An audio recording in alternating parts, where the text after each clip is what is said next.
Ladies and gentlemen, boys and girls, people of all ages, come one, come all, you've come to the right place. If you love movies, here we are. The third instance of The Hardest Part of the Watch, featuring our good friend Michael Allen Richard Clark. How are you, sir? I'm well. I just finished the last movie on this list just before we started this, so I'm excited. It's fresh in my mind. Nothing like finishing an assignment on the day it's due, you know? And of course, with us, better than the best, Teron Bishop. Hello, sir. Yep, never taking anybody's mess, especially Michael Allen Richard Clark's. I thought you were going to be nice to me. I'm being nice to you, Clark. I'm happy that you're actually clothed. That's all. Like, you know, here lately, we've just seen a lot of you. Like, you know what I mean? Just shirtless, you know, pantsless, tastefully, like, you know. Well, what are you complaining about? You said it was tastefully. What are you whining about? I'm not whining, you know, like you have a whole new following now. Like I just look. I sure do.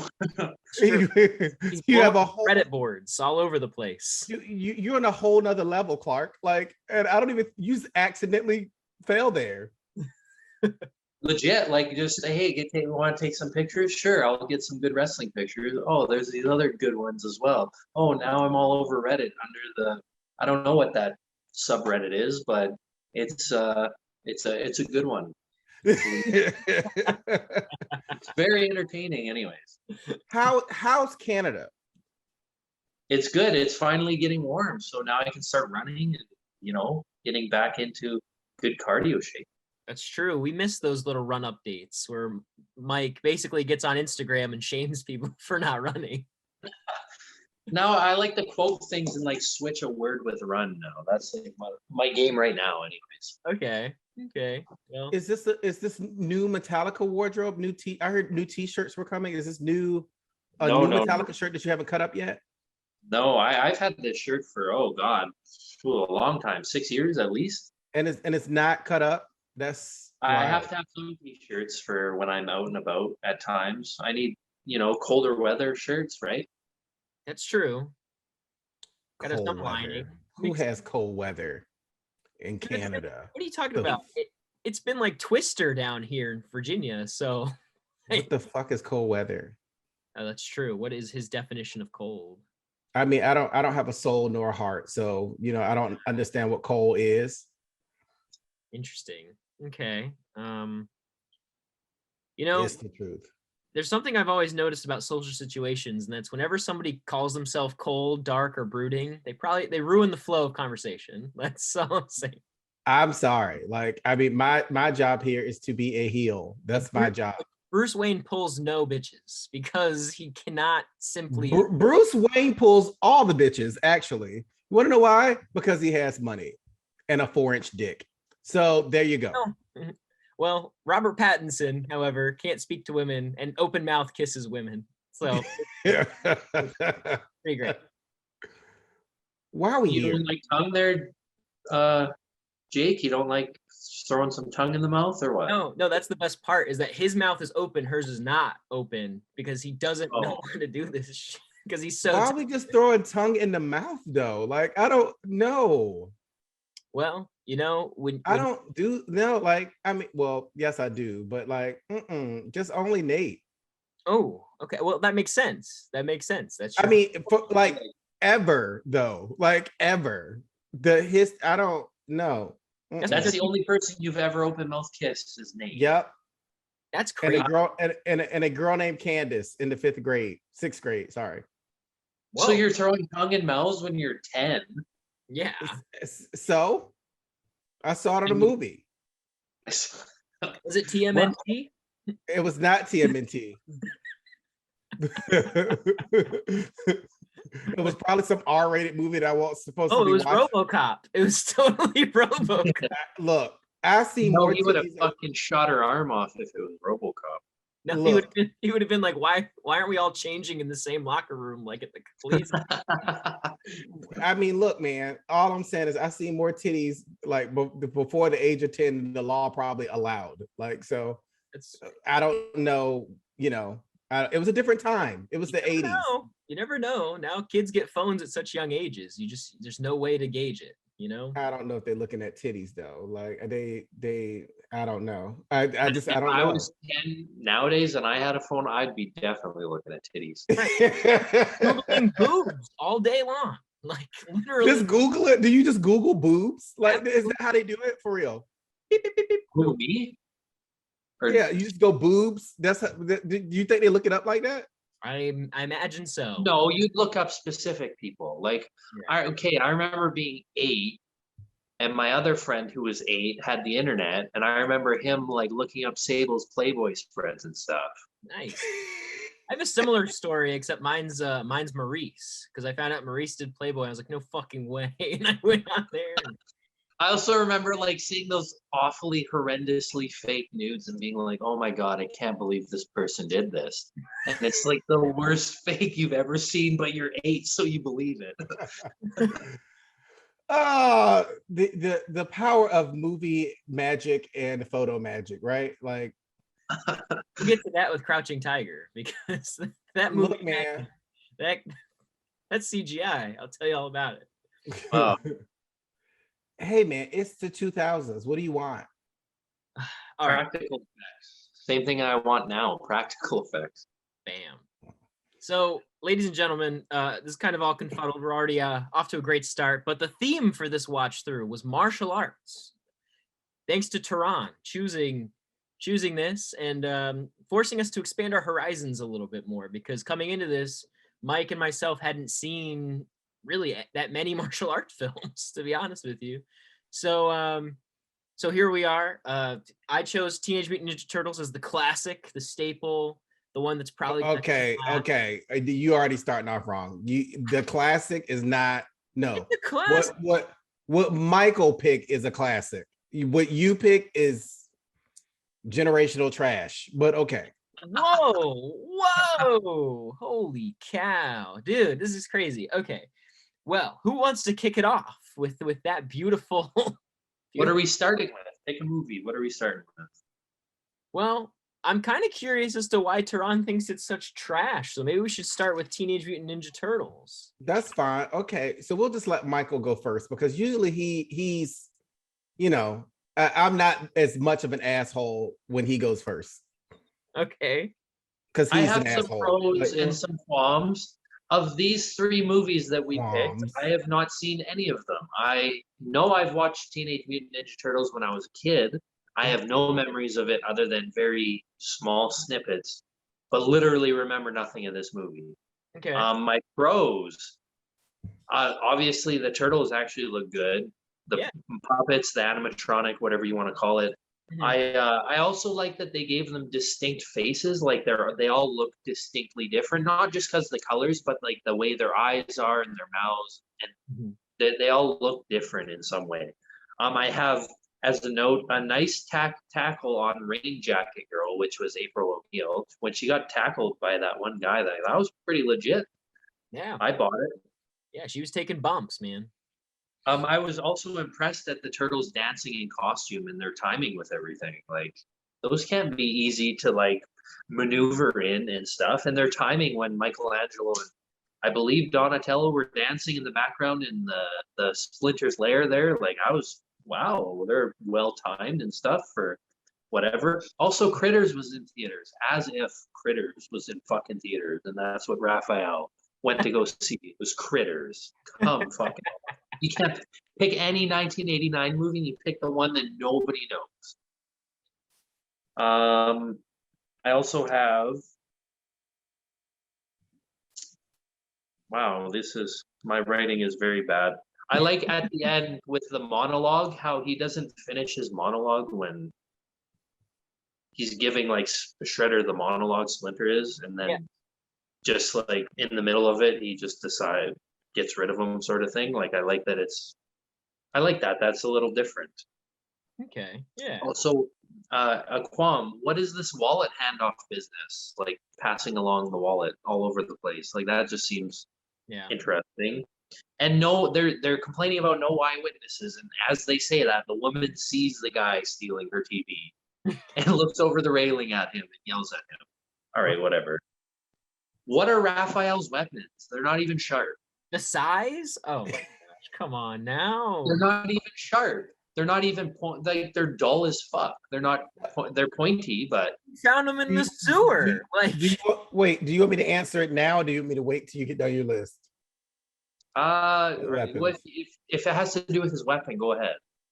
Okay, so a pointy weapon, right, is more of a deflection and a defensive weapon more than an offensive weapon. It's more also a silent weapon. So you're not really gonna run up on somebody with size, like, you know. Okay. You're gonna you know, deflect and be kind of like stealthy and ninja with size. So that seems like an interesting choice for Raphael because he's so aggressive. It balances him though, if you really think about it. Oh yeah, okay, that makes sense. Also, like as if a trench coat and hat makes you incognito, and then he loses his trench coat and hat, and Casey Jones is still like, "Hey, you're green." Like, no shit, he's a fucking turtle. Like, what do you mean?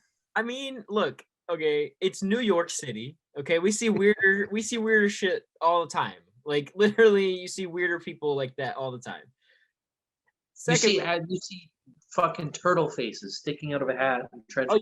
You never at least put a scarf on, man. You never heard of Rat Man or Mole Man? Like, look that up. That's legit. That's a legit person. He's coming downstairs, like coming down the sewer or the subway stations, and he's got like the rat masks and stuff like that. And people just don't even bat an eye. But no, like this shit in Canada wouldn't fly. Let's just put it that way. Okay. There's also no physics in this movie because like Casey's just batting people and they're going home run here, there, whatever. Like I mean it's silly, whatever. Like well, whatever. Also, like as if Splinter's lighting matches down in the sewer, would they not explode from all the methane? Yeah. Or ignite or something. Maybe absolute facts. Like, I mean, you spit knowledge. Keep going. Maybe there's not enough oxygen down there. Like it's not the right ratio, whatever. Also, at one point, April O'Neil said she was behind on her Sony payments. What the fuck is that? That's a Tehran question for sure. Her what payments? I'm sorry. No, I swear she said Sony payments, like the fucking TV brand or the PlayStation. So back in the day, and if you have to set up a scene for me to kind of really specifically talk about it, but back in the day, people used to rent VCRs and TVs, and they used to pay on TVs. It's not like accessible like it is right now, where TVs were fucking expensive as shit. Like, you know, I mean, when I tell you that a TV was $500 back in the day, like $500 is a lot of money. Like $500 right now, I mean, that's okay. Like, you know what I mean? Like, it's not like breaking the bank. Okay, that makes sense. I never thought about like making payments on a TV, but that makes sense. I accept that. I like how those kids work so hard to become a fucking basically a Mighty Morphin Power Ranger putty soldier Foot Clan guy. Yeah. That just gets fucking punched once and that's it. It's true. Like you devote so much time. Like that just kind of cracks me up. Like when he was giving out the mask to that one kid, you've devoted, blah, blah, blah. You are now this, you've graduated. I'm like, he's gonna fucking die in 2 seconds anyways. You can't have a movie piano without playing it, even if it's with a guy's head. Yeah, that's a statement. I like that when Raphael was knocked out that they had him in the bathtub because like a turtle put him in water. I kind of like that. Yeah. My questioning is, was he face down so that he could breathe it or something? Like I thought the image was quite funny. Like it was humorous to me. I don't know. They also destroy April O'Neil's like father's antique store, which we learned was all she has left of him, and she doesn't really bat an eye. Because well, you burn it down, okay. I was expecting the conflict of like, you turtles are nothing but problems, but nope, there's nothing. No mention of it even. Also she gets rehired for no reason. Like after the defeat Shredder. She got fired for no reason. She got fired for being the best. Like literally. But then she got hired for no reason too. She was infringing on what they didn't want her to report, though. That was sort of the reason why she got fired. And then at the end, it's just like, we want you back. Why? Like, you haven't literally done anything to win your job back. It's the 90s. How are you asking questions about that? Well, why does he want her back? Like, he just fired her. He made the big point of firing her. She's hot. You know they didn't give a shit about like that. Back in the day, you could just do whatever you wanted to do and say whatever you wanted to say. Well, like, apparently not, because she got fired for it. She got fired. I mean, because she had a vagina, Michael. That's why. Like, and then I also like that her and Casey Jones had all the romantic buildup of 3 scenes together, and then they're in love. Shut up and kiss me. Like, all right, whatever. Like, very back heavy movie. Like, I enjoyed the origin story. I enjoy like the build up and whatever. Right. And then the last 20 minutes was just like, all right, we got to fit all this in. And also, Danny has the keys for Shredder Splinter, because when they unlock Splinter and him out, Danny's like, oh, here's the key. Like, who the fuck are you to have the key? I thought there was a scene where he stole them, like from like a peg somewhere in the. Oh, if that's the case, then I missed that. But regardless, like, okay, they just have the keys out in the open for the turtles. Either he stole it from like a peg or something, or he stole it from Shredder's right hand, the guy that was beaten. All right, well, people listening to this, tweet us, comment down below, Instagram us, tell us what you saw. I probably just because this is not a movie I'll be revisiting. It wouldn't be a movie I'm revisiting. Well, maybe you can revisit maybe Turtles 2, right? Or I intend on watching that for sure. Turtles 2 is actually pretty good. It expands more on the ooze and the origin. I remember Turtle 2 better because I remember enjoying the Spike and the other, I can't remember the other one, Fluffy. Is that Toko and Razor? The wolf and whatever their names are. Maybe those are the names I gave them when I was a kid. I don't know, but yeah, I remember that movie a lot better, and Super Shredder and stuff. Who's your guys' favorite turtle too? Let's hear this. Okay, I've always been the biggest Raphael fan. I just always found him the most interesting and like the most like he doesn't really fit in, and I kind of identified with that growing up. So, but that was me. That was my guy. I did really enjoy when he was getting his ass kicked, how they're cutting back and forth between the turtles being like, oh, where is he? Oh, that's okay. And then it's like him getting his ass kicked and cutting back. Fighting. I really enjoyed that scene, actually. Sorry, AT. Oh, you're fine. So, Leonardo, man. I knew it. I freaking knew it, dude. Yeah, Leonardo. He has it all. Like, he just can't get out of his own way, though. That's what kind of gets me about Leo. Like, I think his heart is always in the right place. And sometimes his heart and his mind needs to kind of collide. Like, but he doesn't. I think he kind of leads with his mind before he leads with his heart. He definitely overthinks for sure. We like doing polls up here in the wrestling dressing room, like me and O'Doyle and people, and just ask questions. And believe it or not, leading the way was like Donatello and Michelangelo. Michelangelo I can understand, but who the fuck likes Donatello? He has a stick. A lot of people like Donatello. Mr. Monday Night loves Donatello. He said he has a stick. He has a stick, man. Like, totally undersells Donnie like that. He has a bow staff, dude. Like, a bow staff is a very devastating weapon. Yeah, but Leonardo has 2 swords. What more do you want? Also, Leonardo is also my favorite as well. Nice. Okay. I mean, I'm not surprised you're a tool and you want to just be like me. I get it. Like, get the fuck out of here. Wow. Also, Donatello seemed fucking dopey in this movie. He seemed like an idiot. Yeah. We will get there. I'm actually shocked, Clark, that you picked the turtle and didn't pick Casey Jones, because you strike me as a Casey Jones guy. Like, and no joke. Like, I just feel like you would like him. It's because his mask. I get what you're saying, but I asked for your favorite turtle, not your favorite character. And Casey Jones is also a dope. Like, what? No, Casey Jones's mask, like, it looks just like Kane's OG mask. In the movie, he's a dope. Like, in the comic books and the TV show, Casey Jones is a fucking G. That's true. Oh, absolutely. But we're going by what we watched on the screen. I didn't read the comics. I didn't, whatever may have you, right? That being said, but that's one of the reasons why I love this movie. Jason Voorhees, 100%. Yeah. True. That's your guy. I mean, you are the classic. Hockey mask, like, oh, that's hot right now. 1990 or late 80s, right? Jason was hot. Cash in on it. True. Yep. Yep. So I'll tag in next on this Turtles adventure. So my notes are pretty short, simple, and to the point because I don't want to beat you guys down with a whole bunch of craziness. Look, I look at a movie and say, see, does it stand the test of time? So when you look at I don't know, Batman Returns, you know, like which is kind of made in the same era as this movie era here. for sure. Yeah. They hold up, right? Mhm. This movie to me, while it's fun, it does not hold up well, right? Okay. The ironic piece of it all, I think, and I want to make sure that I'm correct before I say this. I believe Brian Henson, which is Jim Henson's son, is the person that made the costumes and worked on the animatronics for this movie itself.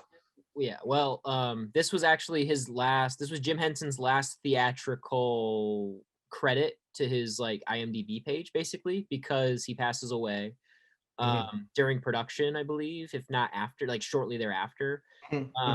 And so it is the Henson Company, which was headed up by his kid, I believe. And then so like they're in charge of like all the animatronics and costuming, and they do such a good job, honestly. Like that was one of my notes to kind of jump ahead. I'm sorry, but like the costuming in this is actually like really pretty, you know what I mean, for the Turtles specifically is actually like really good. Right. So I mean, with the Turtles themselves, they really went above and beyond. To Clark's point, the facial expressions, the eyes, everybody had different eyes, even to the speckles on Donatello's head. Like And it was different. freckles.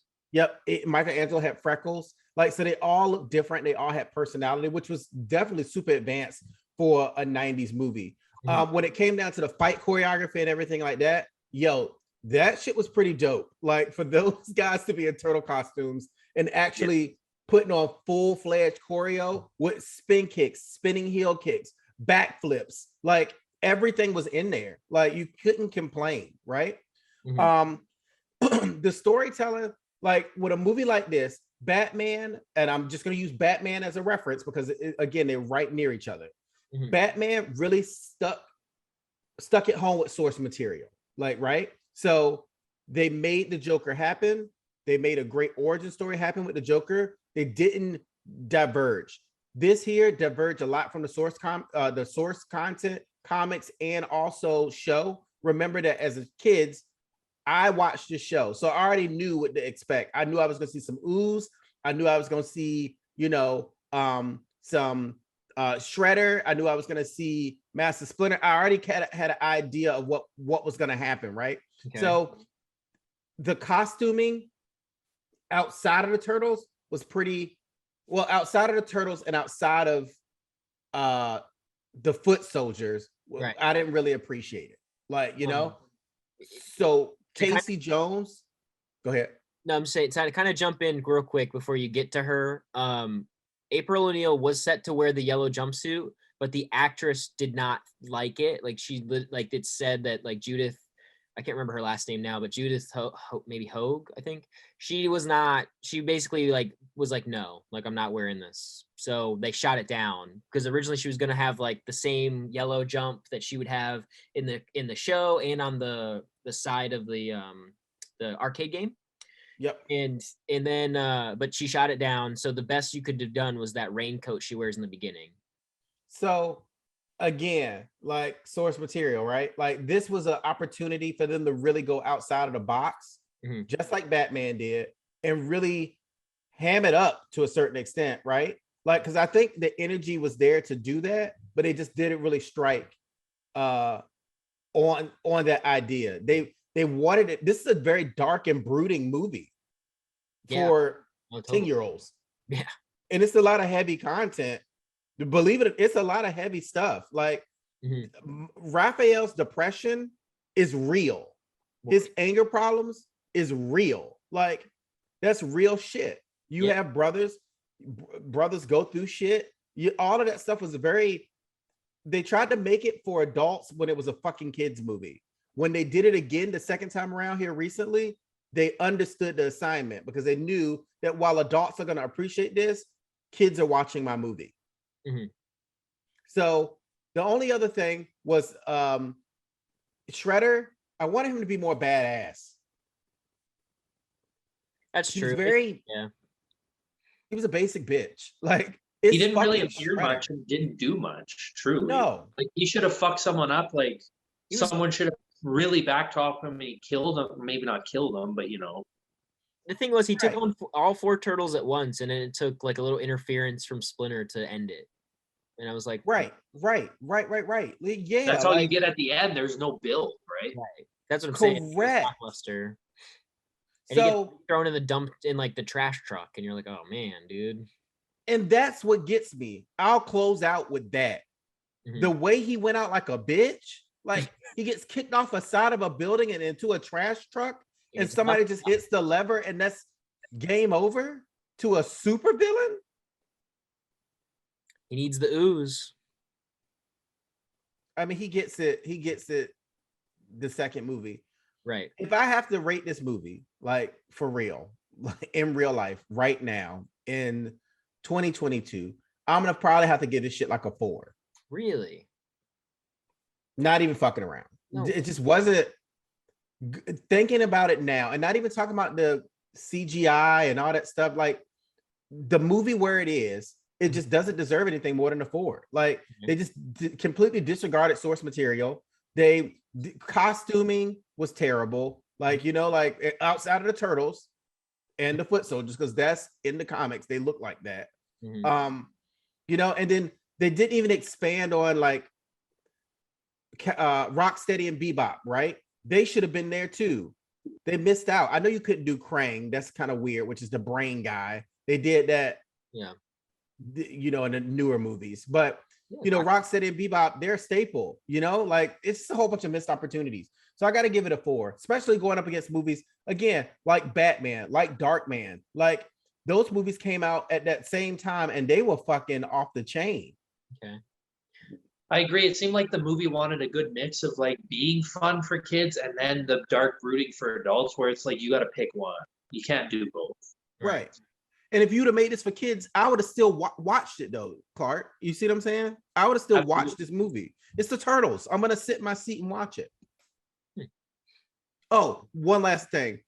April O'Neil the whole time was a bitch in distress. And I can't. Like, I hate when you make a female character just in distress the whole time. It's the 90s, bro. Like, Night of the it Living just, Dead. what'd you say, Clark? I said the old Night of the Living Dead. That's like my really big qualm with that movie is like, yeah, the girl's just useless and helpless, right? Right. It's April O'Neil. If you look at the comic books and you play the video games and like again, source material, April's crafty as shit. Like Right. she'll knock the shit out of some foot soldiers, she'll run and hide and stuff like that, but she never needs the turtles or she never needs Casey Jones. Yeah. Meanwhile, in this one, it's like she needs somebody else. Yeah, I agree. Right. It's a problem. Not my deal. I have it written here, but I'm gonna finish this out with the hot tag. So you were talking about like source material and stuff like that, and I definitely understand what you're saying, but I do think that they do get some things right. Like when Casey and Raph become friends first, Casey and Raph meet each other first, Casey and Raph, and like the costuming there with him leaving the theater and he's got the trench coat and all this stuff. And of course, it's suspension of disbelief, right? I don't care who you are. If you're sitting next to a turtle in a trench coat, you're going to notice at the movie theater. I get that. But at the same time, that goes along with the thing, like with their with the comic panels and stuff like that, with Raphael constantly brooding, needing his alone time, because my man, as much as I love him, he takes L's all the time. And it's because of how angry he is, right? How he's always constantly pissed off at his constant going, and they allude to this in the film where he butts heads with Leo about where to go after Shredder's taken, because him and Leo constantly fight over different things, because Leo will pull rank on him and stuff like that. And it's just like Raphael's just constantly at this feeling of like, well, I'm not Leonardo, but at the same time I don't want to be. I'm stronger physically than him. Like I don't, so he's constantly taking L's and he just needs that outlet, right? So he goes away, goes on his own, and like he's capable of fighting. We see that, but I think that they do get some things right is my main thing, especially with that character and stuff. But they they don't do a good job of expanding on like Donatello, for example. And I wanted to talk about that because really Donnie's just kind of there the whole time. And it's kind of funny because like Donatello is voiced by Corey Feldman, who's like one of the bigger actors coming out of the 80s at this point. He's not doing any of the stunts or anything, but he is providing the voice for the character. And I'm like, well, I wonder if he was kind of upset with the direction of Donatello because he, you know what I mean? Because of the fact that like he really is just kind of there. Like he's not Let, doing much. can I chime? Yeah, Like, so, because being a nerd wasn't cool then. The cowabunga pizza loving skateboarding dude was awesome. The right. guy with the swords is awesome Right. aesthetically, right? Yeah. The brooding guy that curses and kick shit is funny, right? Like Of course, you yeah. you want to love him. Being a nerd was not cool back then. Yeah. Having a brain was not accepted. But the thing is I don't even think they do a good job of giving Donatello that persona either. I think that he's literally a blank create a character at the point because it's really not seen that he fidgets with gadgets at all or talks nerdy or talks about science and stuff. Really, the only instance you get his fascination with stuff is when he's helping fix the truck with Casey in the garage. Mhm. But that's even such a minor scene. Like you could totally forget that even happened, and then you forget he even exists. You know what I mean? I Um, watched this with somebody, and she even said, she's like, Donatello seems like stupid. Like, what's going on with him, sort of exactly. The smartest guy on the team seems stupid. That's the problem. I mean, thing. Another problem I have, so like moving off of Danny, or sorry, moving off of Donnie, is Danny. Like the wallet operation is so interesting to me because I'm like, and it kind of alludes into the biggest question of all, which I wanted to ask Tron specifically.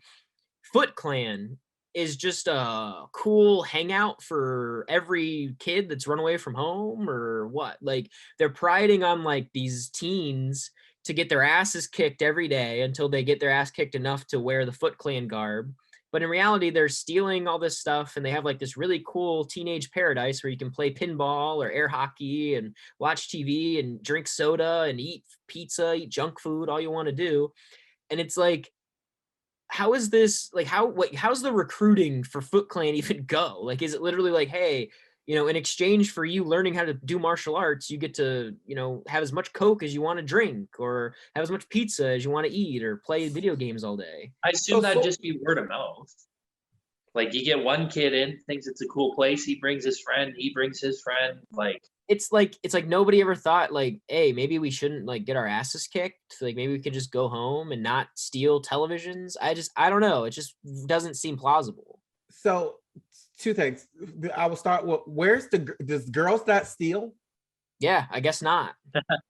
yeah.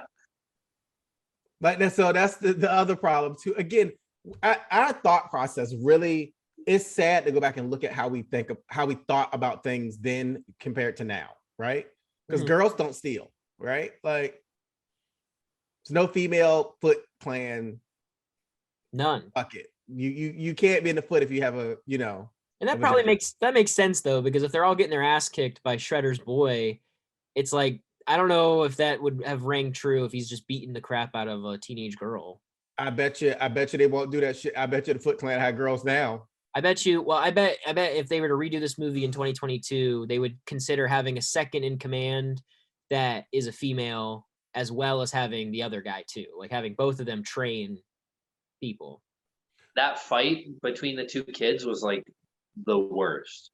Yes. The Oh, yeah. worst. Yes. That was so bad. It was cringy. Like again, it's just they couldn't pick a lane. But let me rewind. You asked me a question about Yeah. the Oasis, right? Like, no, that's not Source, right? The Foot is a Japanese source. Right. Japanese. No. Yeah. Okay. It is Right. Japanese. Yeah. So They it's said a that. Japanese source. So the Foot is all it's all Japanese based in the comic book. So you getting, like, and it makes sense because they would migrate over to New York City where the turtles were, you know what I mean, with Splinter and Shredder and everybody. So they would source their people from Japan, and because the Foot is based out of Japan, they're ninjas. Yeah. Right. So in the movie, they just had to make it relatable some way, somehow, and that's the direction that they chose. Are they all kids in the comics? No, different age. I mean, they're young adults. Yeah. Okay. So they're 17, 18, 19. Like, Okay, yeah. they're, and it's some older Foot Clan members, but they're the Foot. So you never really see their face. You never know who they are. You just But the they're not side 12-year-old kids like Danny was. I'm sorry. They're not 12-year-old kids like Danny was. Absolutely not. No. No. They might start young like that, but they're training. They're not in action. Yeah. Yeah. Another thing that I had for Danny as well is like his arc in this entire thing is strange to me. It's constantly he's like the Big Show of this movie, where he's constantly like, am I dealing with Foot? Am I back at home with my dad? My dad and I don't get along very well. I want to go back to Foot. Now Splinter is my dad. And I'm like, what the fuck is going on here, bro? Like, your To kid. be fair, I think they made it a little confusing in the sense he led Shredder to the Turtles or whatever, but like Right. that, I think that was more of an accident than a No, setup. So yeah, like the last absolutely. half, he's pretty much, after Splinter talks to him like once, he's Right. under Splinter But now. it's just that one time, you know what I mean? And it's like, all right. But then another thing that I have an issue with too is the scene where Danny starts to notice, like, at April's apartment. First, the biggest question: why did they go to April's apartment? Like, why didn't he just do that in the office? He could have just called her in like a normal boss and not drop by, especially when she's like not on the clock. Like, I don't know about you guys, but like, don't call me. Like, don't stop by my place. Like, if I'm off, I'm off. Like, don't, especially early in the morning. Like, you know what I mean? Danny's like snooping around her apartment, stealing money out of her wallet and stuff like that. Like, We hell needed no. a way for him to see the Turtles. That's why I really, yeah. It's like, like, like, If your boss drops by, is he really dropping by with his kid in tow as well? Like right. that's Exactly. Like, I know my dad would have been like, just hang out in the car. Like, yeah. I've been like, okay, like, whatever. Beat Right, stalking, right. or just being in some rando's house. Like, So what do you rate it, Jake? I wouldn't give it a 4. I would, out of the entertainment value that I had, because like I said, all of Donnie's dialogue is hilarious. I thought it was all good. Like, I thought it was, it was on brand, and that's what I love and appreciate. I even thought Casey Jones had some good quips in there too. I was like, all right, I'm cool with this. The romance is fished in there, so I would give it a 6 at most, 5 maybe. Clark? I'm at like 5, 4.5. Yeah, I'm around there. Maybe a 4. Like I hate giving movies a number, but I'd give it like middle of the road. One that's like, okay, I've seen this. That's good. Also, shout out to Domino's. Shout out to Domino's. Dude. Domino's was on fire, dude. Domino's was the pizza of choice. That's the peak because of the Turtles. Like that was Domino's peak. I always wanted Domino's because the fucking Turtles ate Domino's. And then they switched to Pizza Hut in the second or third one, right? Something like that. They switch it, yes. Now, America, I'll be remiss if I don't say this. The second one, not the newer version of Turtles, the second of the Secret old of the school. Ooze, yes. Yeah, Secret of the Ooze. They get that shit fucking right. Okay. They pick a direction and they go with it. It's crazy. It's night and day compared to this first one. If the second one was the first movie and we kind of just deleted the third, we would be okay. Because the third one is actually bad. Like, the third one is a lot. They go back in time. I'm like, oh boy. Trying to stay with the video game because Turtles in Time, and still could not get the source material right. That's my fave for the TMNT games, but Turtles in Time. Yeah, Turtles in Time for sure. That was the one. That's tough, man. Like the arcade game was really good for the Nintendo. Oh, okay, yeah. So the arcade one you're talking about, they have a second version of that, and it's called Turtles in Time. So that's a Super Nintendo one, yes. Yep. There you go. Yep. Mm-hmm. Yeah. Oh, I'm aware. He's got it. He's got it. And then free plug for them. They do have a Cowabunga collection that's coming out for Turtles that will have all of the Turtles games on one. That's coming for Switch, right? No, they have a remake of the original Turtles game that's coming out for Switch when April O'Neil and Splinter are playable characters. Oh wow! And it's made by the same company or the company's aligned with the same people that made Streets of Rage 4, which is a fucking amazing game. But they have a Cowabunga collection, which is all the old school games. So Turtles 1, which still as an adult, as a 40 something year That's old one of the man, hardest games ever. I've not beat that game. Even It's now, notorious for being one of the hardest games ever. Yeah. Really? it's Turtles 1 is the worst fucking experience in That's a good like way. the top down, and then you go in the sewer, and then you're in a level, right? Yep. Oh my god. Yeah, You have to Yeah, swim through the. It's crazy. It's a kid's fucking game. It's a kid's game. That's what I hear about the Aladdin game and stuff like that for old NES or was it SNES, one of the two, and it was the like Lion King for the SNES too. That's another notorious like kids game that's impossible. Yo, I got that shit. Let me tell you that the level that everybody gets fucking messed up on is the when the antelopes are running and you have to do the jumps. I got that shit down pat. I got that. I can do this shit with my eyes closed. Okay. Yeah. So anyway, Cowabunga collection coming out on? It's coming out on everything. Just, you can get it on Xbox as well. Fun. Like so, it's all the old school games. I think there's a couple of the fighting games that's gonna be up there as well. I'm gonna look real quick. Another fun thing that I wanted to talk about, well, not talk about, but kind of like ask to Ron specifically is Splinter actually the one that comes up with Cowabunga? Because I don't remember that at all. I just remember Michelangelo just saying it. Yeah, I don't remember Splinter being a part of it, but you got to give Splinter something to be remembered by, right? Well, first of all right, he's the one. I mean, he basically saves the day throughout the entire thing. Like, I mean, he's there. Like, girl. Okay, so he threw. Okay, all right. So he throws Shredder. Shredder. He throws Shredder off the side of a building, girl. He is not saving the day. He's just throwing somebody off the side of a fucking building and into a garbage truck. He's the ultimate opportunist, basically. And how many title reigns Edge got? A ton. So it's like, come on now. Like, it's the same exact science. I can't. Like, I can't. So the Cowabunga collection has Teenage Mutant Ninja Turtles, the arcade game, Turtles in Time, the NES versions of Teenage Mutant Ninja Turtles 1, 2, and 3. The Manhattan Project was fucking amazing. They have the Ninja Turtles Tournament Fighters for NES. Then they have all the Super Nintendo games. The Turtles Hyper Fighting, the one for Genesis as well. Then they have all 3 of the Game Boy games. This collection is definitely worth the $39 that you'll pay for it. There's no GameCube game. I'm not sold.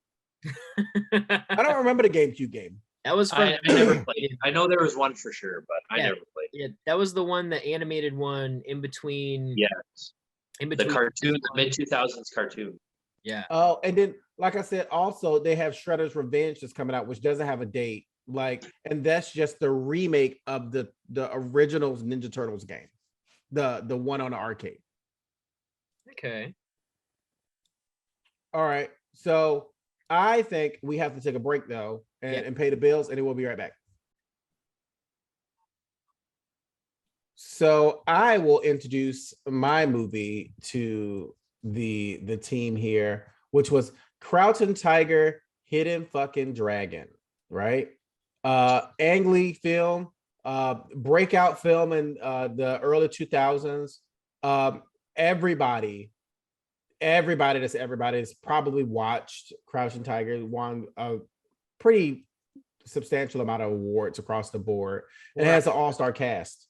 So 4 Oscars. Yep. Great soundtrack. Just it's just a solid kung fu movie, right? Like we'll call it a kung fu movie, but like it's just a solid in the genre. It's a staple. So which one of you gentlemen want to start off? I'll start, I guess, for fun. Okay. So this movie in itself, I thought it had a lot of mirroring themes, and I'm curious to see what you guys also think about this, because you're introduced to Shu and to Shu Lien, excuse me. Mm-hmm. So early on, right, and she is pretty notable in their village or whatever, because she goes on a pilgrimage. She's delivering something. from where she's from to this governor's house. And there's the guy, right? There's the guy. It's Lee. I have it written. I'm sorry. Hold on. Bear with me here. Yeah, Lee Mubai. And like, so they have a very interesting dynamic at first, and you're kind of like, okay, and they hint at it very early on that at least Lee has a crush on her, and then as we go on, their relationship is platonic, although it shouldn't be, probably. You know what I mean? Like, they should have gotten together. They just never. You don't think so? Mm, I just felt like it was interesting because, like, and then you look at on the parallel side to this, like, you get a comparison and a reflection, in my opinion, from what I saw in it, in Jen and Lo, and it's like they're both kind of the same side of different coins, because they're not together, although fate might not want them to be together as well. Like, it's very like the universe is kind of against it, which I want to dive into further and stuff. But overall, like, this movie is about so much more. And as you go into it, you know, you start off with, you're like, all right, what's going on here? And then a burglary happens and they steal the sword, and all of a sudden, like, the subject matter changes from being about this sword, this destiny blade, as they call it, um, into being about so much more, and more focused in on the character that is not even Shu. It's somebody else. It's Jen. It's this princess that you meet, and like, it's very strange how it goes from kind of telling you introduce us to these characters. We're kind of like, okay, cool. Here's this fight scene, which I want to talk about their fight scenes, because especially early on in the film, and Mike and I talked about this off air. And then it just kind of like shifts to all different things. Then you get a bunch of flashback, to more better paint the picture and stuff. But my biggest thing taking away from this in terms of qualms would be the CGI wiring. Because very early on, the physics in the movie make no sense, which we talked about, because you got people jumping from the ground on top of these buildings and all this stuff, and it just looks like they are on wire, despite the CGI obviously making it seem like it's not. And then another thing that I just kind of irked me about, like, the film direction in particular, is when Shu Lien is running after the burglar, or the robber with the sword. You can tell she's like moving her arms because she's not actually running like on the thing. She's just moving them to try to make it seem like she's running across the rooftop. And I'm kind of thinking to myself, I'm like, I don't know if in 2022 that's what we're doing. Like, if they were to use the same mechanic, I feel like she would just mimic it so she looks like she's running without moving her arms, kind of like, the memed Naruto run at this point, like, just to kind of save face, to make it seem more plausible. So, not defending it, but I just want both of you guys to know, before y'all both harp on this, all of that stuff is purposely done, right? That is old Chinese, like, cinematography. Like, go back. I can show you 3 more movies that's made just like that. Okay. Like with the wiring and the floating, you mean? The floating movements, the flying, almost, right? It's almost majestic. They want to take you to a place of that a dragon could exist almost. You know what I mean? Does that make sense? Like that Mulan feeling, that Interesting. I keep using the word majestic because I think that's the best word to use. That we kind of talked about too, where it was like, that was the feeling. That's actually the perfect word for it. It's the tree. So there's a scene in the movie where Jen and Bai. Li Mubai, they're supposed to be fighting, quote unquote, but they're like in this tree and they're just kind of swaying back and forth with their weight distributions, and they're fighting in between, and it's actually like, it flows really well for being a 2000s film. But it's one of those scenes where it's like, I would love to see this done again now. You know what I mean? Like, oh my God, this entire movie, I felt the same way about this entire film, honestly. But the fight cinematography, aside from the wiring stuff, I thought that everything on the ground that you could tell they were off wire looked awesome. Everything looked awesome. Whether it was like the Jade Fox stuff, whether it was the beginning with the burglar, with the robber, and then of course, like, you get Jen versus Shu Lien, which is like that was my favorite fight in the entire thing. Of course, it's like second to last or whatever it is, but it's like it's so good. She like tells everybody to leave.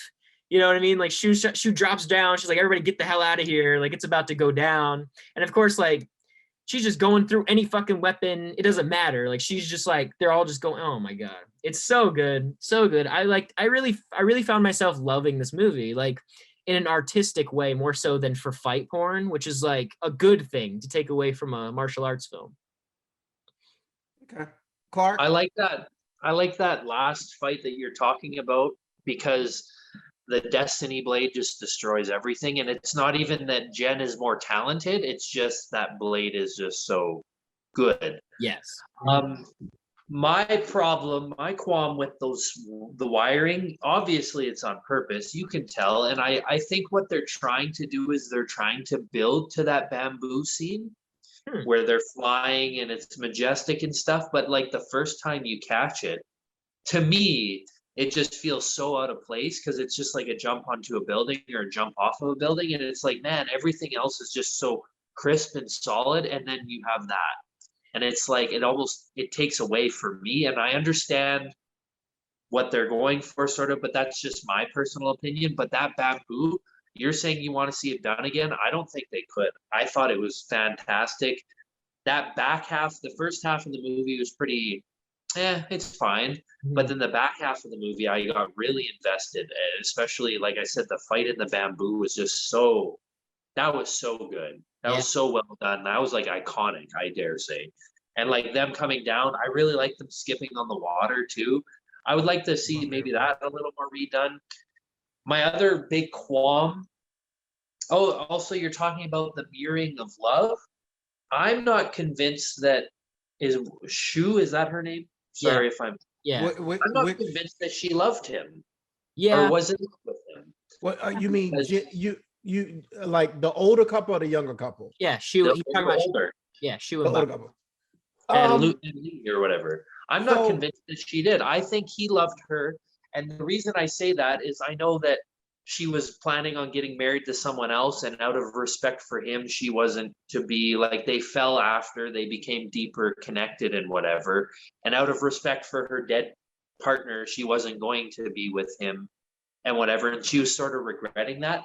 But at the end, when he dies, she doesn't tell him she loves him or anything. He says he loves her, and I was waiting for it. Yeah. Tell him you love him before he dies, so he can die happy. And she just never says it, and that makes me wonder if like she truly does. She made it a point though to let her know when she was sitting down and they were having a conversation about them being sisters, right? And she was talking about having a better life for Jen when Shu Lin and Jim was having a conversation back and forth. Right. She made it very known that she's very traditional. She's going to stick to tradition the whole way through. And the person that she was arranged to be married to passed, and Lee Mubai is like a brother to him, and she couldn't cross that boundary. So she wouldn't she couldn't allow herself to say how she feels. She was always going to keep that inside. But it mirrors itself with the way that Lau and Jen's relationship ends as well. Right. And they switch it there, which I'm going to get into that. But yeah, I see, crossing the boundary, etc. But I don't know. I think he loved her, but I don't think she truly felt the same. Allowed herself to cross that into love for him. I think that's where you're right. Like, I don't think I think she pushed her love down, Clark. Like, I think she loved him, but she shoved it down so far that she just can't let it up, you know, even in the moment of death, which is sad. She, even in the weakest moment, she still couldn't allow herself to love him. Right. Yeah. Yeah. And I wish, this is just me, I understand the ending, the mirroring of what you're talking about, that tale of the guy jumping off the cliff and a pure heart, etc. And then she mirrors it and does it as well. Jen does at the end. Yeah. But oh man, the CGI, I wish it wasn't green screen or Rama. I wish. Yeah. And I understand her floating majestically, but I think it would have hit me harder if she just fell like a stone. I wanted to hold this to my part, but when you talk about the ending of the movie, I don't think she's dead. No? No. You think she makes her way back to the cave? I think it's symbiote. It's like a symbolism of her getting her freedom. Because all she wanted is to be free.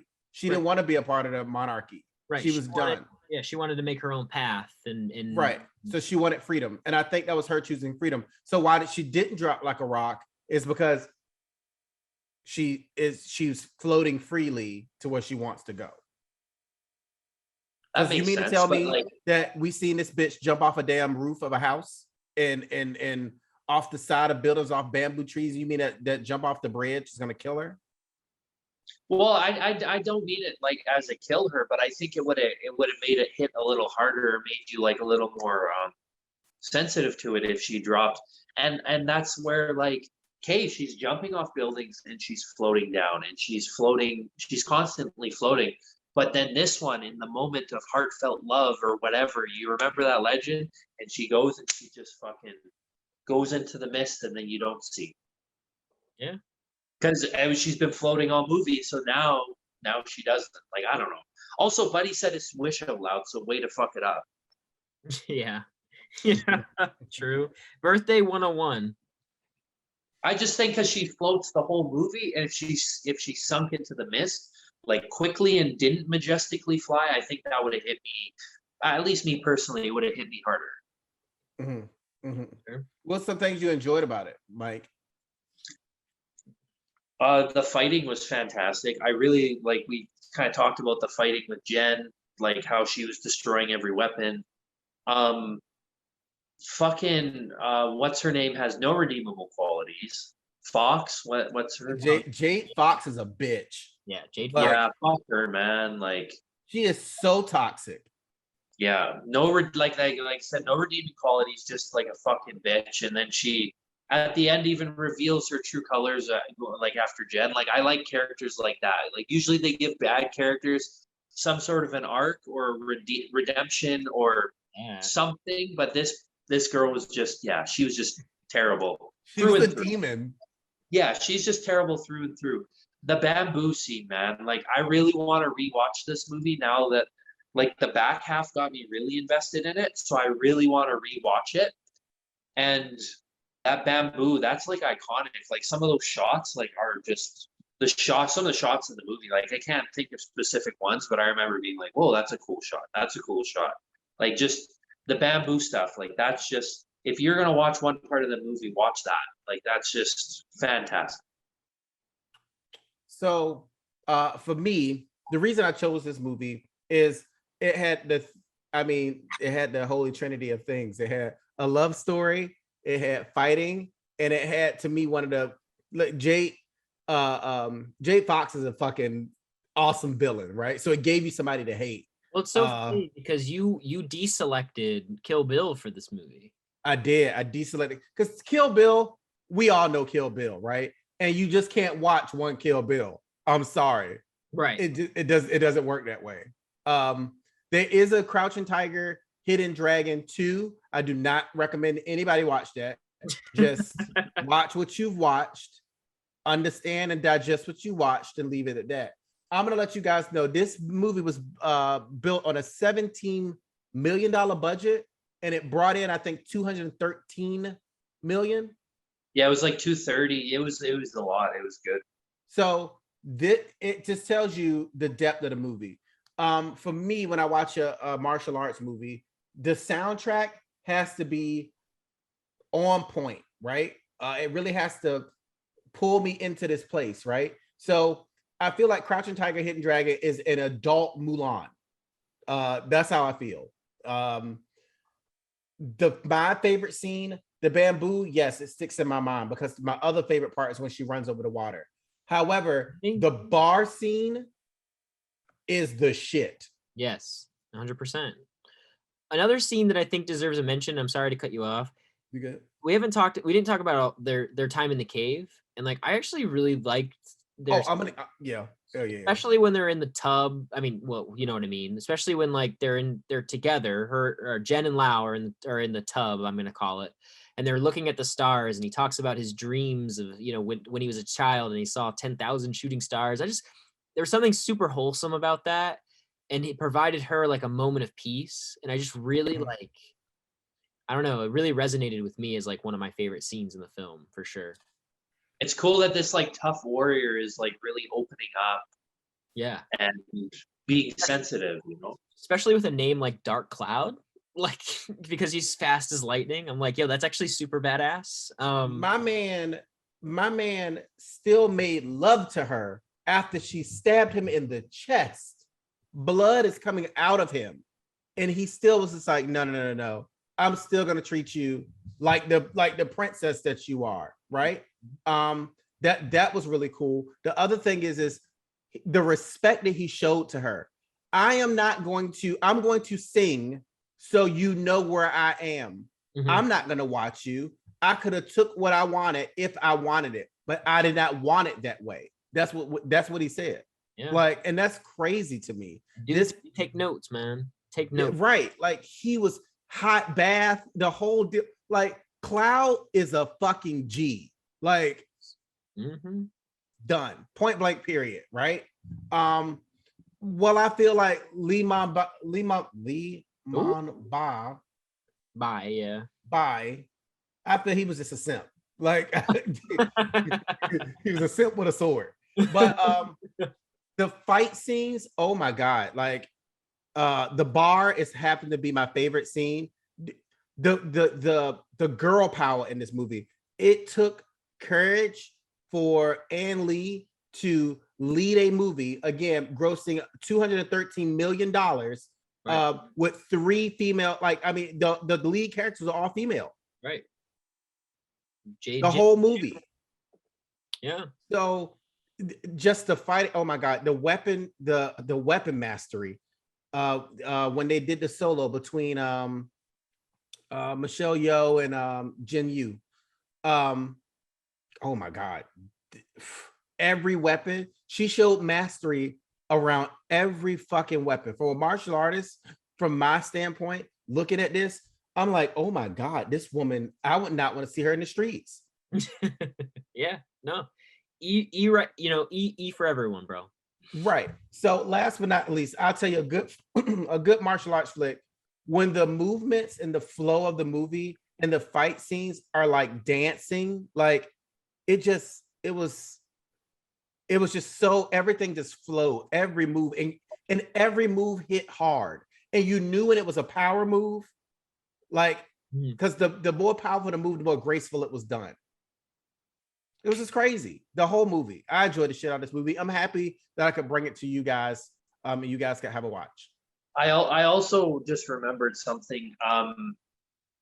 How Jen, when she like lost to the broken sword and that, and still like wouldn't surrender and stuff.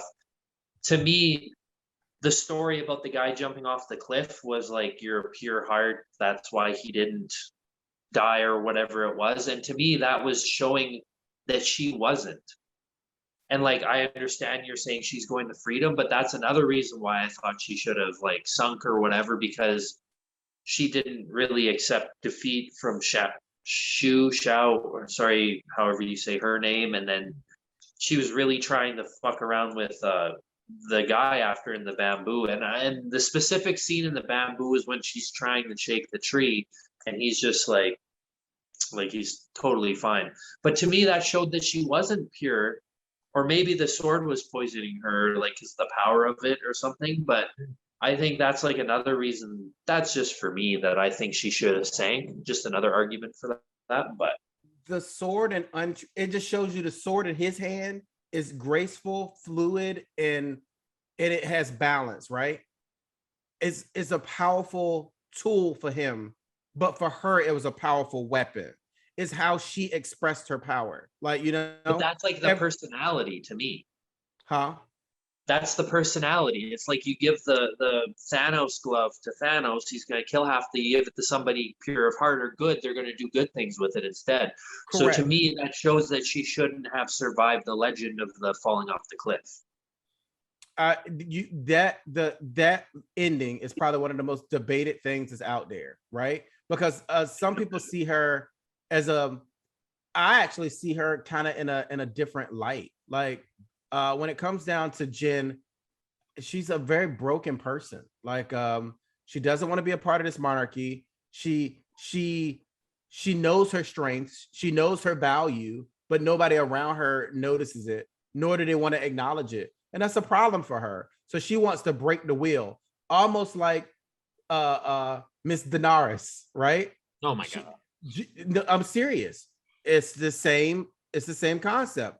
You give somebody power like that, and it's going to change them. It's going to corrupt them to a certain extent. The sword kind of corrupted her, but in the same breath, if she was truly evil, she would have stayed with Jade Fox. True. That's true. I do like how open the ending is for interpretation and such, and I like how you interpret her as she like floating freely, and like how I want it to be something else, and how like everybody wants something different. That's what I love about endings like that. Like when we watched High Plains Drifter, we all got a different ending of that as well. You know, like I love interpretation in movies and leaving things open for you to form your own opinion. Mm-hmm. Mm-hmm. Amazing. But thank you guys for taking the journey with us. What do you guys rate it? I would give it I want to rewatch it, like a good 8, I bet. Yeah, I would go 7.58. I was gonna say 7.5 first, but I felt that might be a little low. But it's 7.5, 8, yeah. Yeah. I'm gonna honestly give it a 7. I have to give it a 7.5, just because again, if we could take 2022's technology and put it behind this movie, look, I want the same movie though. Don't change shit. Just for sure. Yeah, don't change nothing. But the thing is like this is the same director that did Life of Pi, right? So it's like you give me that, like you give me those visuals mixed with this story. I mean, it would be tremendous. Honestly, it would be so good. People give Ann Lee shit, right? I think Ann Lee's Hawk movie. Oh, true. It was not bad. I thought you were about. It was an actually good Marvel. Go back and watch it. Is that the it Eric? Wasn't bad. Is that which one was that one? The Eric? That's not the one with Ed. That's the one with Yeah, Ed Norton. That's the one with Eric. Eric Norton. No, Norton's the next one, is it not? Right. Yeah, the one I'm talking about is what Eric Bana. That's the one that 2003. Yeah, Eric Banner. Like that one. The only reason people don't like that is it has weird cuts and like weird scenes where it's like 3 things going on at once. I think that's like people's big problem with it, and they're not used to it. I think another reason why people don't like Ang Lee is because they're homophobic, and he directed Brokeback Mountain. So, but it is. I didn't. Wow. I mean, look. Let me tell you something. The guy puts out bangers. That's it. Like sure, every movie. You know. But yeah, 7.5 for me as well. So I think across the board, the fair thing to give it is 7.5 from all of us. Yeah. Let's take last. I know, right? Let's take one last break. We'll come back and we'll talk about some Jackie Chan. Clark. All right, last movie, the number 3, the one that I haven't seen, but I picked. I picked A Police Story with Jackie Chan, 1985. It's great. I literally was just going on lists because I don't know kung fu movies at all. Like even if you were talking earlier, everybody's seen. I haven't seen Kill Bill. Like I'll go. Yeah, yo, it's your shit. It's you watch it. It's your shit. Is you will like it. I know scenes from it. I know it's like over the top. Tarantino, of course. I enjoy Tarantino for the most part. I picked Police Story because it's on every freaking kung fu list that you must see. And I was reading one and it had quick synopsis, like just little breakdown of basically what the movie's about. And this one just sounded interesting to me. Had good reviews. Sure, let's do it. Yeah, and it worked out. It worked out because honestly, out of all of these, I found myself like loving this one. Like this is a movie I would buy. Like I appreciate Crouching Tiger for what it was and stuff like that, but for some reason I walked away liking Police Story like more, which is probably a really hot take, but at the end of the day, like I don't really care. Roast me, no. Police Story offered something different. Like, but we'll let you jump into it first. Who, Mike or myself? You. Oh, okay. Yeah, I mean, okay, so what we got here was a police story, right? And of course, with it being 1985, I'm going in it thinking it's going to be like Lethal Weapon. It's going to be like Beverly Hills Cop. It's going to be like these older cop movies, like where it's all kind of contrarian and we're all leading up to like one big bust, right? And what I appreciated about this movie is that it's like, no, you're getting the bust up front. Everything that happens afterward is aftermath. And I'm like, no, yeah, no, this is cool. Like, this is it. There's some qualms. Like Jackie Chan is like going crazy, right? He's like doing Jackie Chan stuff. He's running after buses. He's kicking people in the face. There's gun violence. Like everything's going on. Like you're like, okay, this is quintessential. Then all of a sudden, dudes are driving cars through this like village or girl style thing. Like that was sick. Literally, dudes are like just driving through this. We just destroying the projects with no consequence. Cool, dude. Literally, bro. Hey, topical. Hey, but like another thing that I love about these movies, and like Jackie Chan directed this and stuff, and Jackie Chan got a lot of inspiration from silent films stars, such as Buster Keaton, who's like one of the first ever stuntmen, right? He's done a lot of classic gags that you see today. If you ever get a chance, like you can do a deep dive on him. You'll see exactly what I'm talking about. And so like a lot of his physical style, whether it be comedy, his physical style, with the stunts themselves, like the phone scene where he's talking to 5 people at once at the police station, that's straight out of a silent film. That's straight out of Buster Keaton. Like that is just, it's not carbon copy, but at the same time, like you get that vibe from watching a scene like that. And every time I see stuff like that, I just smile. Like I find myself just like kind of like happy and delighted. It's a very unique feeling for sure. But everything in that, what he does is like a weird, like caricature trait that he just carries in basically everything that he's in, right? He's just, you can tell he's having a ton of fun while doing this, despite constantly having to physically throw himself into projects. And I think that often gets overlooked with his acting career, really, is just how dedicated he truly is and how much he genuinely loved making movies. There were a lot of really fun scenes in this, a lot of really good, really cool things that went on. I had one qualm kind of like with character direction for the secretary. I cannot remember her name off of Dome. But wait, maybe I have it. I don't have it. Oh well. But anyway, so the secretary, she escapes in the night, you know, that kind of thing, and she immediately goes back to to the bad guy, whatever. He puts her up in the other room and plans to kill her. Why not just kill her, bro? Why not just it just kind of seemed a little fishy there, because it's like you're gonna send assassins there anyway. You might as well just send them after both of them separately. But it's neither here nor there. You know, obviously he doesn't know where Jackie Chan lives, but you talk about, I'm sorry, you talk about Selena Fong. Selena, that's her name. Yes, I'm talking about Selena. He could have easily taken out Selena as soon as she made contact with him, or as soon as she realized where she was hiding from the police. Another thing that I really liked was because normally in these cop things, like we don't get to see the court cases afterwards, after the arrest. Normally it's the arrest, the reward, the payoff, the end, right? With this one, it was like, no, he's got a really good lawyer, like a really, really good lawyer. And the defending attorney is just grilling Jackie Chan about stuff. And you're thinking to yourself, you're like, oh, wow. Like, yeah, no, he's kind of setting himself up here to kind of discredit everything that he's done. And it's like, you know, while we know what happened, obviously the jury doesn't know. So like he's just questioning him, grilling him constantly. And like, you're starting to feel bad. And honestly, that attorney comes back through another time in the film, and you just want to punch him in the face. He has that kind of energy. But overall, like, there's just little intricacies that he does that throughout this film that make me just really love this movie a lot. So I'm curious if you guys kind of noticed the same things that I did. Tehran, do you have anything? Yeah, most definitely. I'm definitely hot tag in here.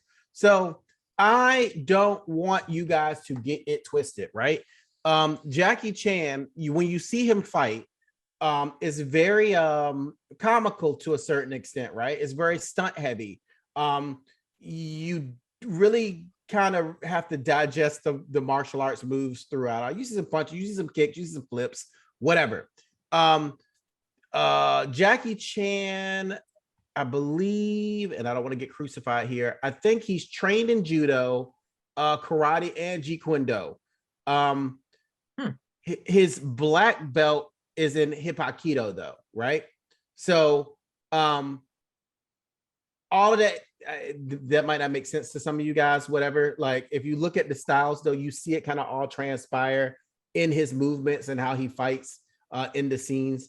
Again, I want to go back to the first point that Jake made. They drove through the whole project, burned the whole motherfucker down, and nobody blinked.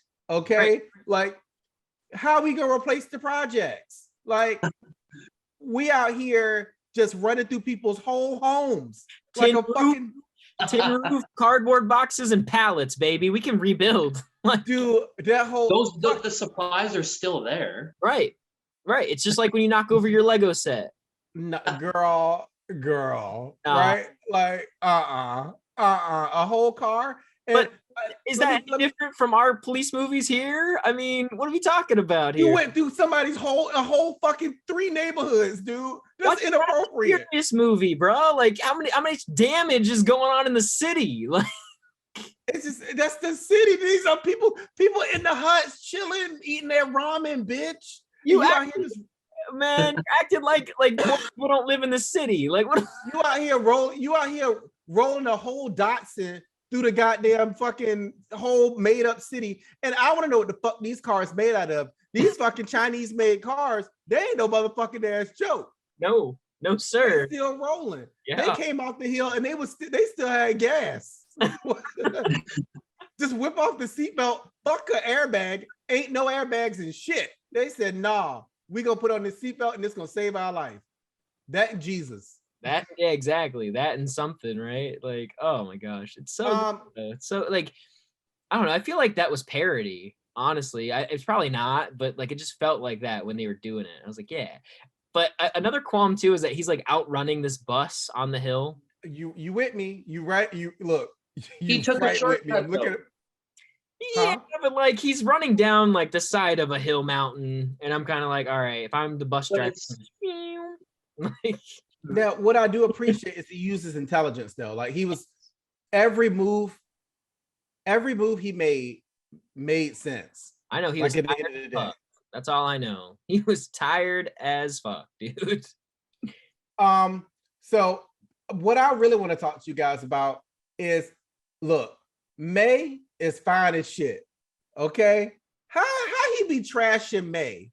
May is his boo. And he always making excuses, talking shit.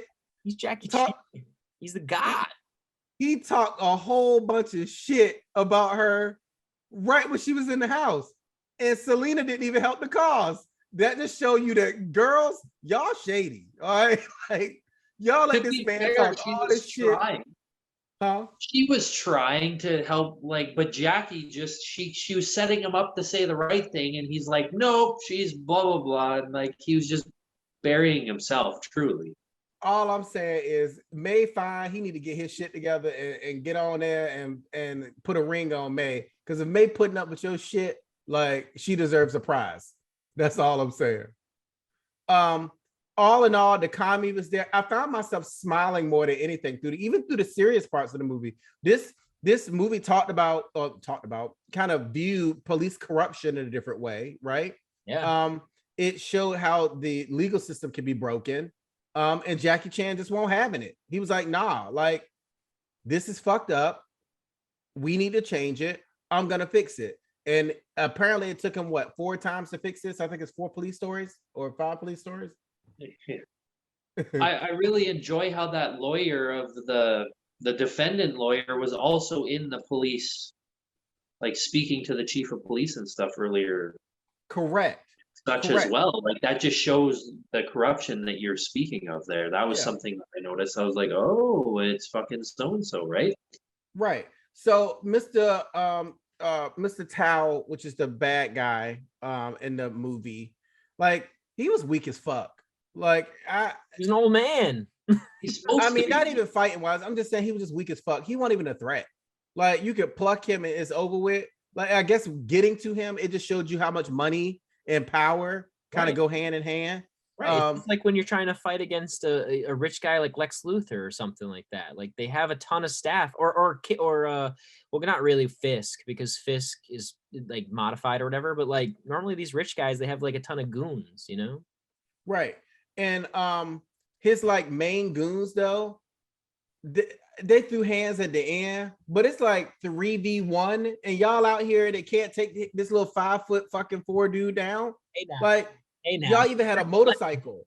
Respect the legend, bro. What are you saying? Come on. The motorcycle, His like skins are rated E for everyone. nah.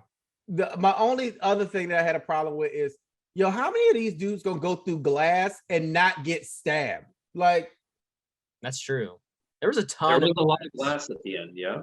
that mall scene. There's everybody's going in something. Oh, Jesus Christ. and then last but not least, it's the sound effects for me, because now I know in my mind that a punch has a sound and a kick has a sound and a throw has a sound. Yeah. So all of these things have sound effects. I don't know if you know this, America, but they do. Them kicks sound deep. Them kicks was deep as fuck. You knew when somebody was getting kicked. Damn right. I have a little list of pros and qualms. My one of my early qualms was when he was with the girl with the walkie-talkie or whatever, and he was saying he just reveals he's a cop ASAP and blows the cover. Just absolutely blows it. Mhm. I love them driving through the projects. Maybe I thought it was a great scene, seeing like them just trash fucking everything. I never really thought of the like, how are you gonna fix the projects? Didn't think that far ahead. I thought it was just cool. During that scene, actually, they had a reappearing windshield. The windshield got smashed out, Yep. and then it came back, and then it was gone again. That was one thing I noticed. At the end, when he gets in the car, when he has the hostage and the keys are in the car, oh wow, what luck that is, right? That kind of annoyed me. I love the clumsy assassin, like his police friend. Yeah. I love Yo, yes. Yes. That was that was so great. Yeah. And she fucking hits him on the head. Oh, he's not knocked out yet, and he's just out on his feet. Oh, don't worry, bang, hits him again. Like, oh, that was great. Saved his life. Like literally. Oh my god. Like That stuff was great. You're talking about the mall scene. Some of the like falls that these guys were doing onto the ground from like they had to be 15 feet high, and like Jackie Chan took that spill off the second story out of the mall, and like whatever he fell on did not break his fall. He just boom hits the floor. I'm like, Jesus Christ. Yeah. And you talk about the fight choreography, like I like that the comedy was so seamlessly put in there. I found myself actually rewinding clips at a time because, for example, when he's fighting around the car and the guy goes through the door and he gets knocked into the car and he back rolls and goes through the passenger window. I'm like, did I just see that? Like I had to rewatch that, and I found myself, he made that so fun and so seamless into it too. Yeah, and then there's one where he kind of like drop kicks into the car, right? Like Yes. yeah. And that was through the windshield. Holy fuck, did he kick that guy? Jesus. Yeah, dude. These guys were getting their ass whooped on set like all day. Yeah. I think there's a scene in the end credits there where like you see him, he's like actually like in a gurney, like like he's literally like on his way to the ambulance. I'm like, That really surprised me. Like I said, some of these bumps these guys were taking just like through that one guy that dropped between the escalators too. Like how many stories up? He was like 3 stories up. He And was 3 stories up. He dropped through the escalator, and they were showing how they got to that point of him jumping. Yeah, that shit was scary. Yeah, it was so he had to do that a couple takes. Yeah, Jackie's and it's like there's one table at the bottom, and he kind of has. It's like, what? How's this dude? Insane stuff. So insane. And what about the ending though? Like, we didn't even touch on that. Like, I feel like they just ended it on a bit of a high note. It's just like, bam, there it is, and then It just ended, dude. Like, yeah, it just ended. But they Like, no finally got questions him. answered. Well, they got him. They finally got him. They got him on attempted murder. No, dude, like the way it ended though, like it just kind of. I want to not to take Mike's spot here, but we had Police Story 2, Super Cop, which they changed it from Police Story to Super Cop at one point, which that's Police Story 3. You had Crime Story, Super Cop 2, Police Story 4, they went back, New Police Story, and then Police Story 2013. This story is never ending. And apparently it gets better and better. We just hit the top first. It gets better. It gets better. Yes. The martial arts gets better because their budget goes higher. I guess so, but is it Jackie Chan all throughout too? It's Jackie Chan all the way through. Ooh, I might have to check them out. One thing that I found, it just ended though. Like, there wasn't attempt to, like, I don't know, there's no real questions answered. It was just like Jackie Chan was pissed and that was it. I also found this movie very front and back heavy. Like, the middle, yes, we had our smiles, we had our story, but I was expecting a little more. Like, we had the fight with the bus, we had like the car fight, but the way that it started, I'm like, holy fuck, what am I getting myself into? This is going to be an hour and a half of this. Right. Balls to the wall, I thought. And then it obviously you can't do that, but it felt like like the front and back were heavy, and then the middle, they needed like one more big one would have made me happy. I don't know. I kind of disagree. I think that the balance in the film was like good for what it was, because like you get a lot of like fighting in the beginning, and you get a ton of fighting at the end, right? And then you get some, and then in the middle you kind of build on like, oh, this guy's kind of like socially dumb. Like he's kind of his heart's in the right place, but he doesn't really know like how to really interact with folks.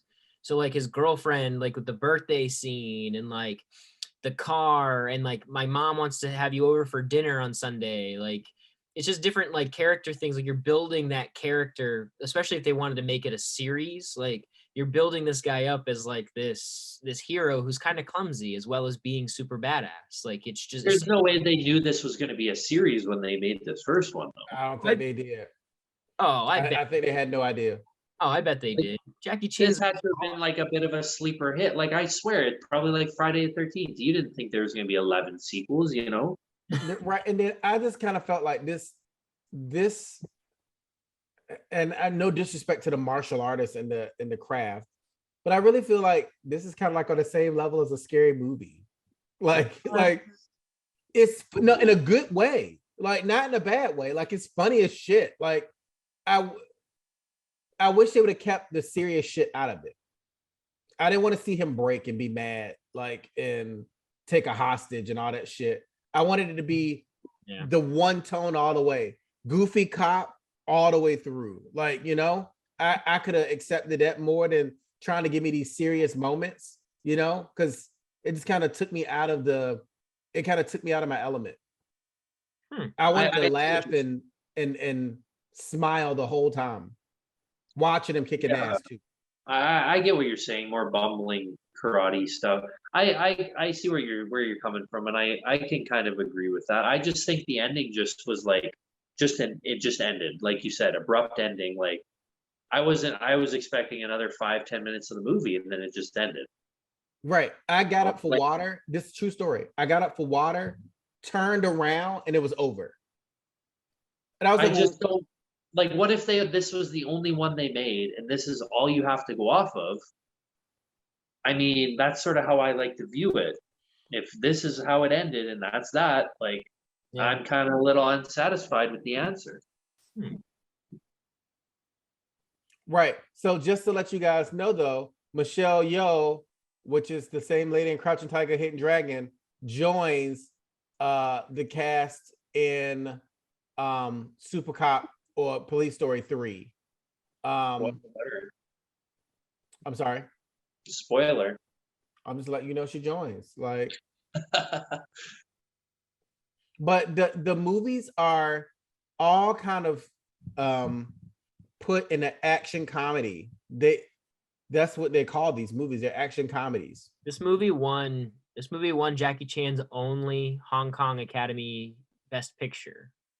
So like the Hong Kong Oscars, like their Chinese Oscars, like this was the only one Jackie Chan ever won for Best Picture. Wow. Have you seen any of the sequels there, No, I mean, this is the only one I've seen. So just to let you know, Super Cop 1, 93% on Rotten Tomatoes. Super Cop 2, 86. Super Cop, Police Story, same thing. Right. Police Story 1 and 2, 93 and 86. Police Story 3, 96. Police Story 4, 94. Super Cop 2, which is the fifth one, it started tapering down. That's a 64. And then the new shit all get shitted on. I was gonna say this Police Story had like what 97 on Rotten Tomatoes. 93 on Rotten Tomatoes. I thought it was more. All right, I have a qualm right now with Rotten Tomatoes. Nightmare on Elm Street, the first one, 95%. The Departed, 90%. You're telling me that the original Nightmare on Elm Street is 5% better than The Departed? That's fucking stupid. It depends on the amount of reviews, though. Oh, I know how Rotten Tomatoes works. I'm still not accepting that Nightmare on Elm Street has a 5% better score than The Departed. Well, tell more people to review fucking Nightmare on Elm Street. I've never actually seen the original for Freddy. It's fucking doesn't hold up. With Johnny Depp and all them. Doesn't hold up. I'm saying it now. Special effects don't hold up. It doesn't hold up. It's fucking got so many plot holes. It fucking pisses me off. It's like a 70% movie at best. And you're telling me of all the Friday the 13th, the first one has the best review, and yet part 6, the best made one, has 49%, whereas like all the nightmares have like 60 and 70%. Get fucked. Clark, you picking the fight with the wrong man. You're a nightmare guy or what? I agree that I actually like Freddy over Jason. Ooh. I accept if you like Freddy the character, but you tell me that those movies aren't fucking trash, then we have a fight. All of the 80s horror movies are fucking like trash. Whoa, what do you mean? Whoa. Yeah, but at least Jason, they're fucking trying to do shit with him and they're not being stupid. Like Freddy, all right, part 3, his mom decides to help them kill Freddy. Oh, just bury his bones in a holy grave. And then the kids of part 4, well, fuck you, you're on your own. And also, Freddy in part 4 just decides to come back because he feels like it, even though that's how you defeat him. I think I'll just come back. What the fuck is that? At least Jason comes back for a fucking reason. He gets electrocuted. He gets this. He gets that. There's a reason. Jason only comes back because people fucking. That's why he comes back. That's not fucking true. Part 6, electrocuted. Part 7, the psychic girl's trying to bring her dad back, accidentally brings Jason back. Part 8, electrocuted again. I'm just saying, you pull your dick out and you pull some titties out, and Jason's gonna be there, girl. No. But Freddy just decides this is the only way you can stop him is put his bones in sacred ground. Oh no, you got me at the end of part 3. I'm dead. Beginning of part 4. I'm back. Why? Fucking why? Clark, how'd you feel? Demon. How'd you feel about the new Texas Chainsaw Massacre? No. I think we talked about this a little bit. Are you excited for the sequel? They're making another one on top of this one. Yeah, you didn't see the ending? Well, of course I saw the ending. I like the ending actually, but that movie sucked. It got greenlit for a second one. I don't think it's a trilogy. It's like Netflix's most profitable movie weekend or whatever. Whatever. That movie sucked. That movie It did suck, especially if it was supposed to be a retcon direct sequel to the original, because the original is a masterpiece, truly. That's the first one, right? For all the y'all getting real mad about these horror movies. All I'm saying is every 80s horror movie was trash, Clark. Like not even saying it in a bad way. They're just all trash. I accept what you're saying with but at least they tried to know their own shit. Whereas Nightmare on Elm Street is so back and forth on shit. Like, when he injures you in a dream, does it appear or not? This movie says yes, this movie says no. Why is he coming back this movie? Just because he fucking wants to? At least most of the 80s horror movies, they continue on or they come back for a reason or they have pretty set rules that they follow. Nightmare on Elm Street is just All I'm saying is stop fucking, you know what? Stop being white and stop going on Elm Street. That's it. Those that's the two that'll solve it right there. Freddy's can a good solve- character.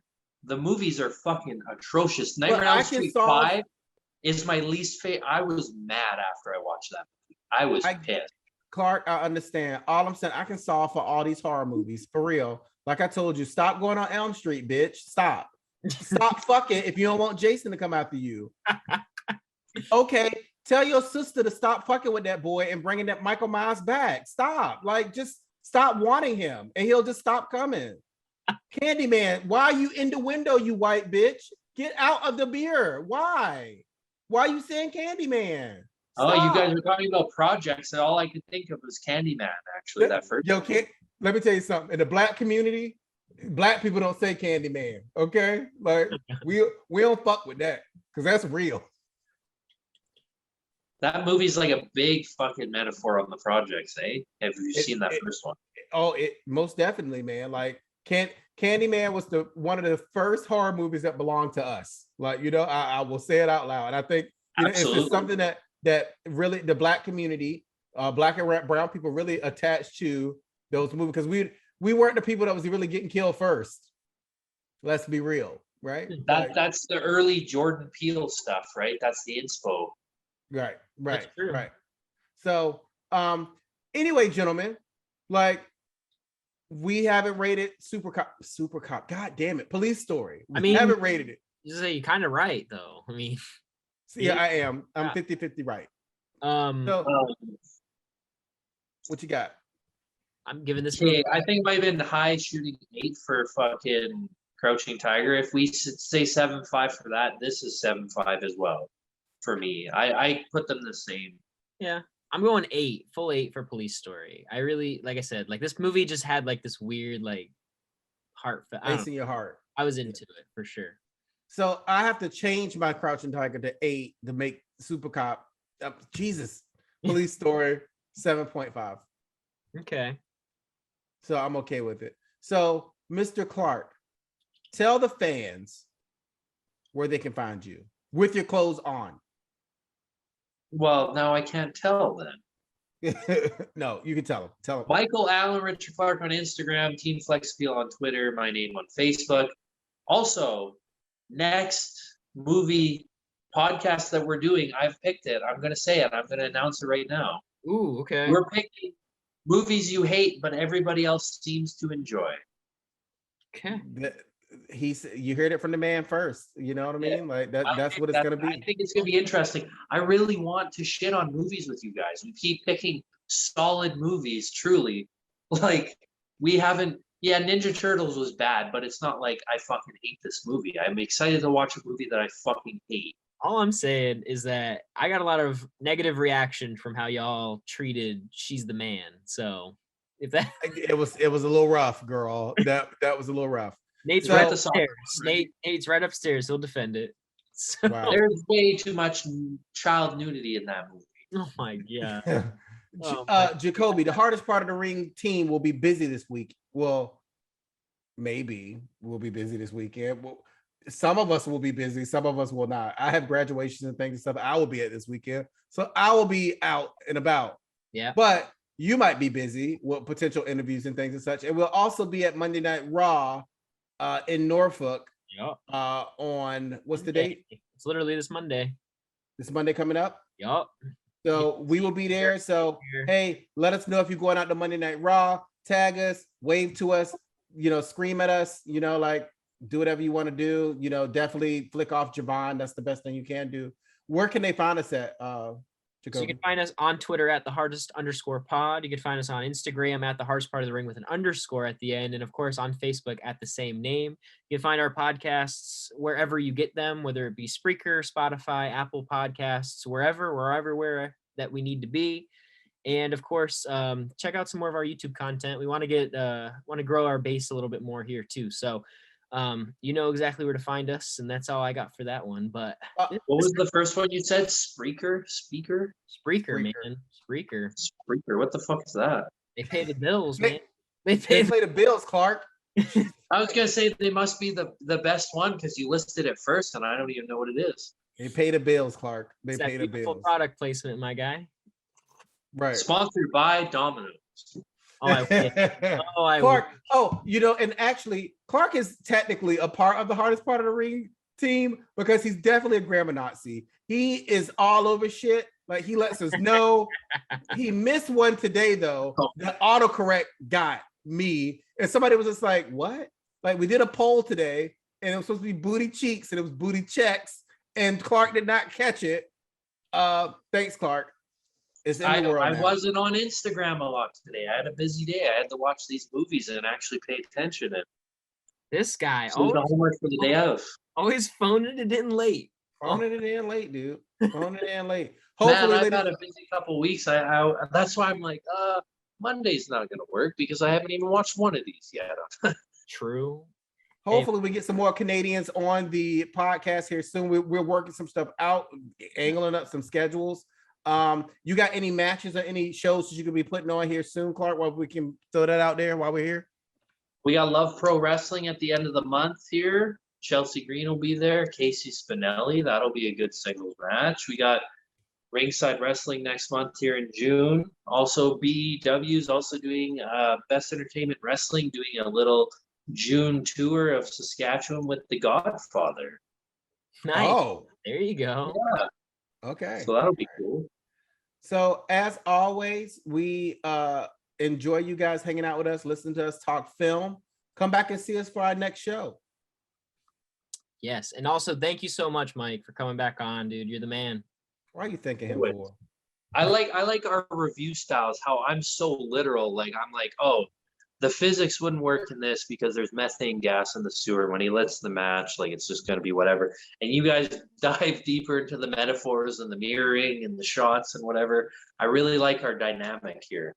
I love it. I wish I just liked you. Like that's what I want. I was gonna throw in an insult at the end, but I'm like, you know what? It's been a good couple hours, but there it is. There it is.